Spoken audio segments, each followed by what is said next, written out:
Alright, hey, welcome back to Card Talks, where I rant, ramble, rave, and word about my thoughts on training, life, and fitness. And something to think about today, rounded backs and deadlifts, rounded backs and hip flexion movements, things like that, especially hip hinges. Because a lot of times I think we get caught up in this mindset that the back should never round in training, which is a pretty good generalization. But there are exclusionary principles, right? Because when we really look at a rounded back in training, what we're really looking at is not having loaded flexion or loaded extension of the lumbar spine, right? A lot of the research has kind of pointed to loaded extension and flexion of the lumbar spine as being harmful to the spine and risk for injury, which I firmly believe in, and I definitely agree.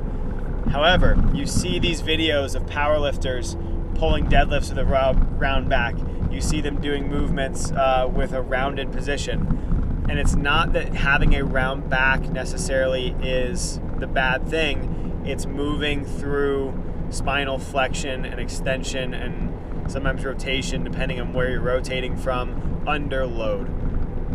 So what that means is if you see a video with a rounded back on a deadlift or something like that, look to see how much movement there is in the actual spine, right? And especially more the lumbar spine. The thoracic spine has some more space between discs, so you can actually move through the lumbar or the thoracic spine under load a bit safer than you can the lumbar spine or your lower back.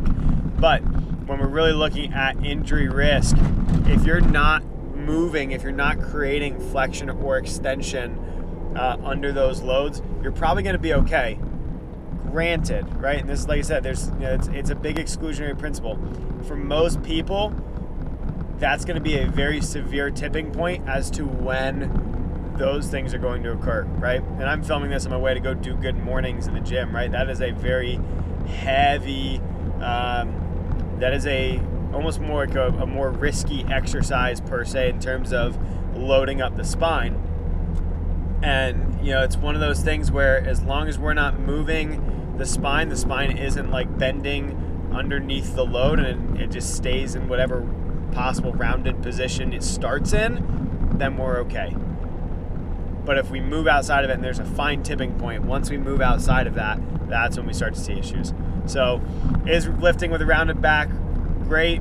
Probably not for most people. I would probably say 99% of people. Is it necessarily going to kill you to have a round back for certain movements as long as you're unloaded?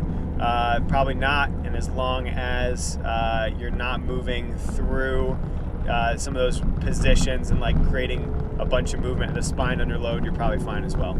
So just some thoughts for you this morning. Until next time, we'll see you in the passenger seat.